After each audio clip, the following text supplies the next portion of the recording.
So my work, or the forms that it uses, are anything from large-scale liturgical projects where it's like numerous paintings in the context of a liturgical space being used as that, to large-scale industrial sculpture for outdoors and indoors, and very finely rendered small portraits where I really pull in closely to sort of capture the sitter as best as I can.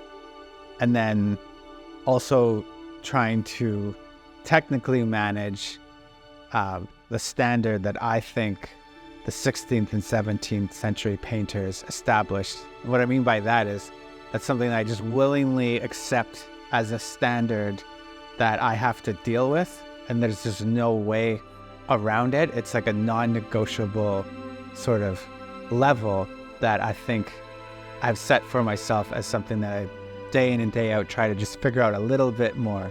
And that's everything from the materials, how you prep the canvas, how you mix your paints, the layering sequences, the glazing, the types of varnishes you use.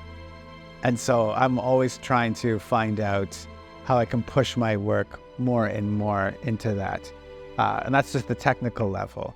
Part of what made those artists so great is they had a great acumen for reading scripture, deriving image and meaning from that scripture, and making it visual for others to see.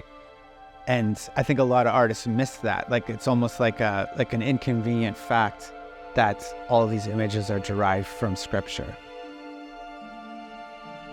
The theme of the prodigal son is, when I'm reading that text, I'm experiencing it like there's almost a cinematic image in my mind.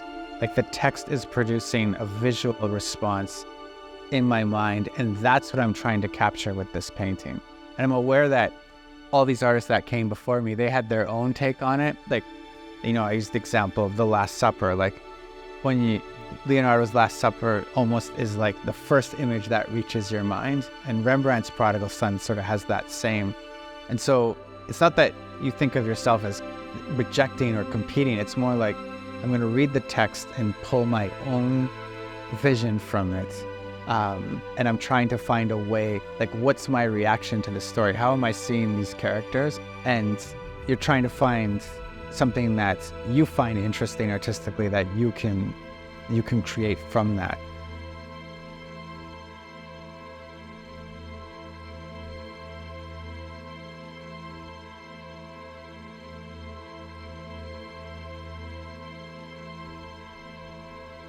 We were so happy to be able to work with Christian Worthington on this piece, and just loved the way he kind of went with the inspiration. We tried to listen to kind of what was happening in our community, what we're about. And the picture of that intimate embrace, that's really a lot of what we're doing in Winnipeg's North End. And it's a story that just fits so well in our context. And so it's actually a story for everyone. And for those of you who are interested in supporting the work we do, this is your story as well. And so we want to invite people to get involved and contribute to the possibility of winning this amazing piece of work. And in so doing, you'll be supporting the work that we do in Winnipeg's North End.